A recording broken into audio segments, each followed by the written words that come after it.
Hello, welcome to my channel. Welcome to my channel. I do got to say that for once, I can honestly say Austin didn't disappoint me.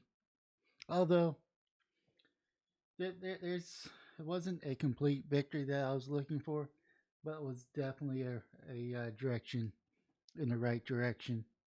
But without further out to say, I mean, yesterday was election. There wasn't really anybody particular on the ballot for Austin. It was only propositions. But boy, did those propositions have some weight behind them. So I think before we even get into it, we got to understand what was on the ballot. You got your Proposition A, which is a firefighter association. I think it gave the unions a little bit more power as a bargaining chip. Um, that's the way I understood it. I mean, the language is: shall the city charter be amended to give Austin Firefighter Association Local 975 of the International Association of Firefighters the authority to require the city to participate in binding arbitration of all issues, and despite with the association, if the city and the association reach an impasse in the collective bargaining negotiation. Proposition B, shall an ordinance be adopted that would create a criminal offense or penalty for sitting or laying down in public sidewalks or sleeping outdoors in and near the downtown area and areas around the University of Texas campus, create a criminal offense and penalties for solicitation defined as request money or another thing of value at specific hours and locations or for solicitations in public areas that is deemed aggressive in manner, create a criminal offense and penalty for camping in any public area not designated by Parks and Recreational Department.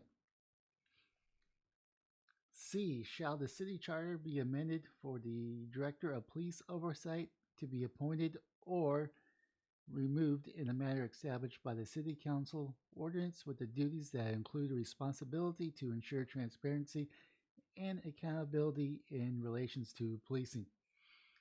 By the way, this one right here, Proposition B, this is pretty much reinstituting the camping ban that our wonderful City Council and Mayor decided to get rid of, which caused an influx of homeless to flood the streets in front of stores, parks, and underneath the bridges. This one is pretty much, I think, adding another layer to police oversight. Proposition D, shall the city charter be amended in transitioning the election from a mayor from gubernatorial election years to a presidential election year, providing that the mayor is elected in 2022 will serve a 2-year term, and then the mayor election will occur at the same day the presidential election starting in 2024. So this was changing the date that the mayor would be elected. Proposition E, shall the city charter be amended to provide the use of ranked choice voting in city elections if such voting is permitted by state law? This one's going to be interesting. I'll get into that a little bit later. Proposition F, shall the city charter be amended to change the city government from a council manager to a strong council, which will eliminate position of professional city manager and designate an elected mayor as chief administration with the executive order of the city with veto power over all legislation, which includes the budget, with the sole authority to hire and fire most department heads and direct staff, and with no articulate or stated charter authority to require the mayor to implement city council decisions. Shall this one's Proposition G's. Shall the city charter be amended to provide an additional geographic council district in which it results in 11 council members elected to a single member district? So F and G are pretty much linked. So if this one didn't pass, then this one is kind of muted because this is really to add a additional vote in case there's a tie. You can't have an even split since the mayor would be a strong mayor and couldn't really cast a vote. Shall the city charter be amended to adopt the public campaign finances program, which will require the city clerk to provide up to 225 vouchers to every registered voters who may contribute to them, the candidate for the city who meets the program's requirements. This is the democracy dollars. This means that taxpayer money would fund campaigns, and we, the people, will get a voucher, and we can apply those vouchers towards anyone. However, with that being said, now that we kind of have a clue on what the amendments are, it's not right here. There we go. So, of course, Proposition A, which kind of gives the firefighter unions a little more power, did pass. Now, this is the unofficial results, and it was last updated on 5/11, 10:30 p.m. Um, this is kind of why I'm a little disappointed in Austin. There's about 760,000 eligible voters, and only 22% voted. Now, I know this isn't the final tally, and there's probably still counting results, but I kind of expected a bigger turnout. Um, this is how our republic, managed by a democracy system, works: is that every eligible voter should vote on these issues. Now, I get it, no one was running for mayor, no one was running for senate, and even president. So turnouts are usually really low on the off years when it's not an election, especially for midterms. Um, Even more so for something like this. I kind of wish more people would get out and get their voices heard. So, of course, Proposition A passed. Proposition B, which is the camping ban, also passed. Proposition C also passed. And let's go ahead and close you out. Where were you? I kind of forgot what Proposition C was. Oh, yeah. Be amended. So we're going to have that police oversight. Proposition D passed. This is for, I think, direct voting, if I'm not mistaken. See, I don't even remember any of these, to be honest. And I just read it.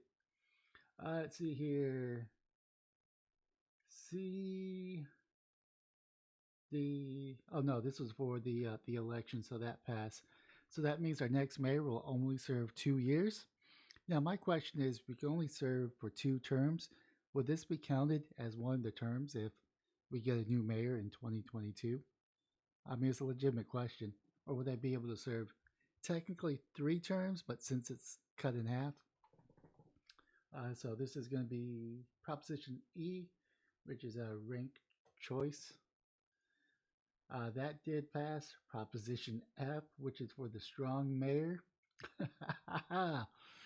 Oh man, we don't want a strong mayor, and of course, the additional, the additional district also failed, and of course, Prop H also failed as well, and that was the democracy dollar. But I am really excited about Proposition F and how much our mayor sucks, and this is like a clear message to them. But anyways, I live in the state of Texas, and why did you decide to reload? Um, I don't understand Twitter, to be honest. Austin voters sent a clear, stern rebuke to Austin City leaders today by voting in a landslide for a Prop B requiring Austin to reinstate the public camping ban, against making Austin a strong mayor, against giving vouchers to voters to donate to city campaigns.